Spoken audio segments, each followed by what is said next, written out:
Eh, kami tadi juga mengikuti rapat dengan Bapak Presiden yang intinya bahwa kami dari OJK mendukung sepenuhnya bagaimana upaya pemerintah dalam rangka agar sektor real ini bisa memberikan ruang gerak yang leluasa sambil menunggu redanya dampak dari COVID-19 ini.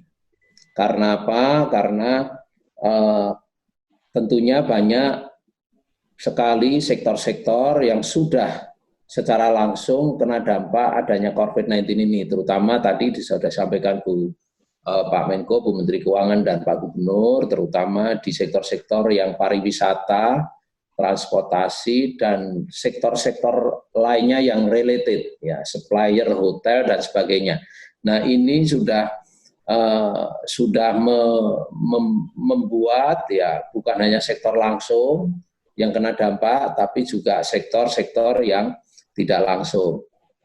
Bagaimana dari kebijakan kita di sektor keuangan dalam memberikan ruang gerak kepada para pengusaha ini agar bisa bertahan. Ya, jangan sampai ambruk dan akhirnya bisa menimbulkan layoff atau pemutusan hubungan kerja dan sebagainya. Ini yang kita jaga. Sehingga kami dari OJK memberikan keleluasaan kepada para pengusaha itu untuk bisa dilakukan relaksasi dalam perhitungan dikategorikan non-performing. Ya. Karena kalau sudah non-performing, otomatis itu ruang geraknya sudah sempit. Tidak bisa lagi diberikan tambahan modal, bahkan sudah kemana-mana sudah tercatat sebagai non-performing. Ini bukannya memberikan ruang gerak, namun demikian malah bisa cepat mematikan. Sehingga kami memberikan kelonggaran untuk merelaksasi perhitungan non-performing yang tadinya 3 pilar menjadi hanya 1 pilar, yaitu ketepatan membayar. Yang prospek usaha dan juga mengenai kondisi debitur kita apikan, sementara kita perhitungkan selama 1 tahun. Ya. Sehingga nanti hanya ketepatan membayar saja, dan ini nasabah dengan plafon sampai dengan 10 miliar. Lebih dari 10 miliar langsung bisa di restructuring. Nah, di restructuring untuk kategori menjadi lancar. Sehingga para pengusaha silahkan, ya. Bahkan kita juga yang kedua kami juga bolehkan, meskipun itu di bawah 10 miliar, termasuk UMKM, termasuk KUR, itu langsung diperbolehkan di restructuring. Ya, dengan penundaan untuk membayar bunga atau pokok atau bunga plus pokok sampai waktu paling lama 1 tahun. Customize kalau memang nasabah bisa kurang dari 1 tahun silahkan. Kalau memang perlu 1 tahun silahkan. Sektornya sektor yang berdampak langsung maupun tidak langsung. Ya. Mana pemilihannya kita berikan fleksibilitas kepada perbankan. Dan untuk UMKM sektor apa saja, kalau itu kategori UMKM dan KUR, silahkan. Ini boleh direstruktur, ya, dengan penundaan pembayaran bunga plus pokok. Ya. Dan ini mudah-mudahan dengan cara ini yang tadinya sektor-sektor yang kena langsung maupun tidak langsung ini akhirnya yang kalau tidak bisa kita tambahin fasilitas kreditnya mati, ini menjadi tidak mati, jadi menjadi bisa hidup, bisa bertahan. Tentunya sampai paling lama 1 tahun, mudah-mudahan sebelum 1 tahun sudah bisa kembali normal.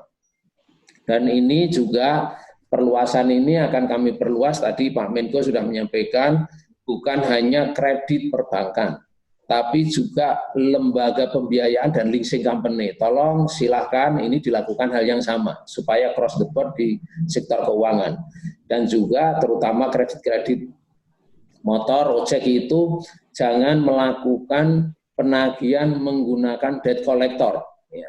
Stop dulu. Ya. Dan ini tentunya selama kita tangguhkan pembayaran pokok plus bunga ini, tentunya malah ada pemikiran-pemikiran lain bagaimana ini supaya sektor-sektor yang ini tetap bisa bertahan. Nah, itu adalah garis besar yang bagaimana kita mendukung ya upaya pemerintah agar sektor usaha ini tetap bisa bertahan ya sambil menunggu bagaimana COVID ini bisa selesai dampaknya dan bisa diminimalisir. Lantas di bidang lain, terutama di pasar modal, kami menghimbau ini sentimen negatif masih terus terjadi dengan berbagai kebijakan yang kita keluarkan itu. Harapan kami tolong ini tidak perlu khawatir. Ya. Jadi semua saham yang listed ya di Indonesia melalui pasar modal ini fundamentalnya bagus sebenarnya. Ini karena sentimen negatif saja. Sehingga ini dengan cara memberikan kelonggaran pada sektor real ini akan memberikan ruang gerak yang lebih kuat bagi sektor usaha di Indonesia dan juga semua sektor baik itu korporasi, komersial maupun itu adalah di retail atau UMKM. Jadi tidak perlu khawatir, ini sifatnya sementara, begitu nanti ini COVID ini 19 ini bisa terselesaikan otomatis akan kembali. Nah, untuk itu kami telah menerapkan berbagai kebijakan di pasar modal bersama dengan Bursa Efek ya. Ini bahwa sekarang tidak boleh melakukan short selling. Karena short selling ini ada potensi untuk melakukan spekulasi, di mana dia menjual barang pagi hari tapi belum punya barangnya, baru sore harinya dibeli. Nah, ini nggak boleh. Nah, juga kita menerapkan auto rejection, ini sudah kita terapkan. Ini sebenarnya hanya untuk mensmoothing atau mengendalikan agar tidak terjadi kepanikan. Dan juga kita menerapkan trading halt, ya.